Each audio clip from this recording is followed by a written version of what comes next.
we're going to finally get out in the A5.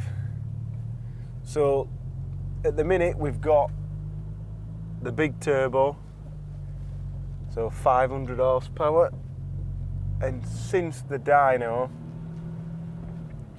Mike managed to make it spool a little bit better, no major, but he made it spool a little bit better. And I did record this video once before, and yeah, microphone didn't work, so I had to do this again, which is a bit frustrating. So driving it normally, I can hear brakes rattling as they do because it's got floating discs on, but the turbo behaves pretty well. I did go home in it one of the days, and I dare say when you get to an Erling drive, you have to be mindful that you've got quite a big turbo on there, and it doesn't spool up pretty good even if you get a decent amount of throttle. So you need to really be in sport if you're driving it more than just cruising. Like now I'm doing 30 mile an hour on, not asking for any acceleration, it seems fine. But like if I just get a little bit more normal, you get a massive surge here, and it's not kicking out any smoke, not doing that weird, but like see, took a little bit of time to get going. It's just just that little bit of torque that you get from a 3 litre engine. It sort of before the turbo even kicks in, we sort of not ruined it, but you're not getting that nice little lump there. So for day-to-day use, I'm pretty sure that this sort of power is not what you''t want. You'd be better off losing 100 horsepower. God, who's had these heaters on? You'd be better losing that 100 horsepower and having all the extra torque at sort of 1,500 to 2.5 grand. So one thing that I don't think I've mentioned on any videos, we've had a few people ask, is the wastegated turbo versus VNT turbo. No matter what wastegated turbo we put on this, especially on a 2-litre engine, it just would not, you'd never get it to spool. Like this is a variable geometry turbo, quite a big one, so it's like probably like a GTX 30-35 size, maybe something like that. I'd have to double check, but you'd never get a turbo like that to spool on a diesel engine. No way, it just won't happen. We've done all the testing and it just doesn't work. But before we do any up and down the bypass stuff, I'll try and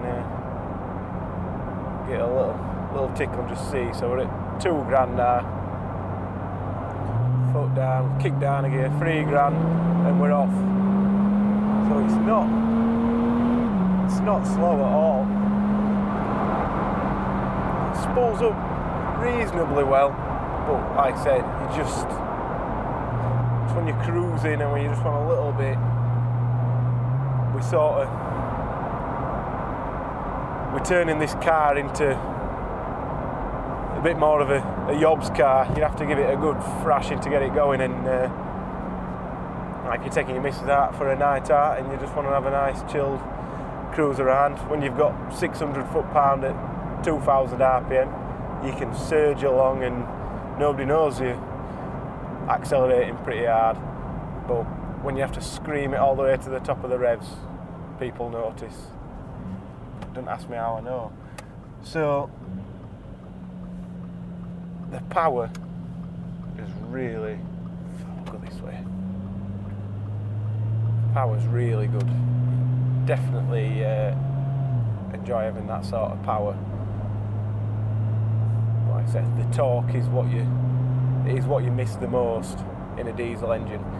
So what we'll do, I've realised the sun's not gone on this bit of the bypass. It's an absolute waste of time being here, so we'll just speed through this. So now we've got off the wet bit of the bypass. We'll try and get round somewhere a bit drier. See if we can do a little launch and just see what 0 to 60 time we can get out of this. So we're in sport mode now. Traction control's turned off. It's not dry, it's definitely drier. Let's see what we can do.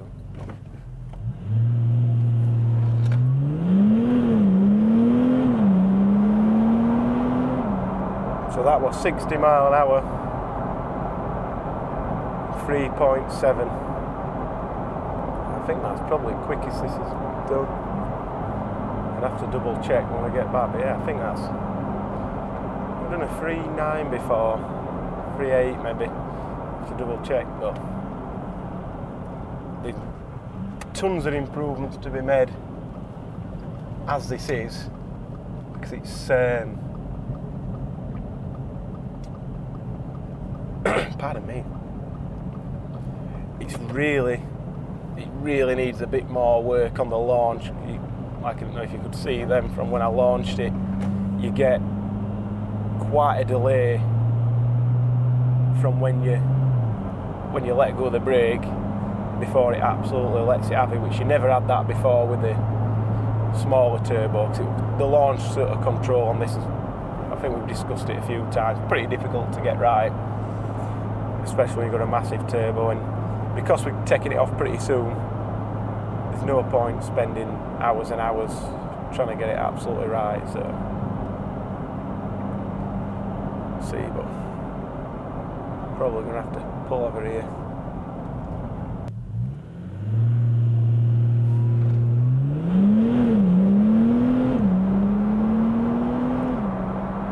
Yeah, that says 3.6 that time. So quicker again. This is a quick car. It's a shame really that we'll not be able to get any recordings if we take it to the track, because I dare say the gains from this, we'll do some number crunching, but the gains from this, if we extrapolate, it'll all be at them higher speeds. You're only really 60 mile an hour, you're only just getting into its stride, so really need to take it to a private test track and get some real numbers from it. It would be quite surprising, I imagine. This is a quick car. It's a real shame to give it away as far as I'm concerned, but whoever gets it will be really, really happy. So we'll head back to base and we'll see how we get on. The in-gear acceleration on this, so it's pretty good.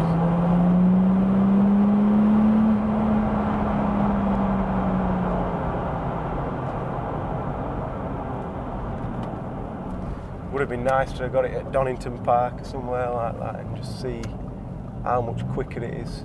Not really doing anything with the suspension, the brakes, or if we put the track tyres on. But we definitely be a lot quicker. And the tighter stuff, it might be a bit difficult. Need a bit more gears up and down in. But really, really quick. Very happy. My face doesn't always show it. This is as happy as I get. Anyway, hopefully this has been a decent video for everybody. Not sure how it's all going to get edited again, but we'll keep the content coming. Hopefully one more video, this car's finished and on to the next stuff. So thank you for watching.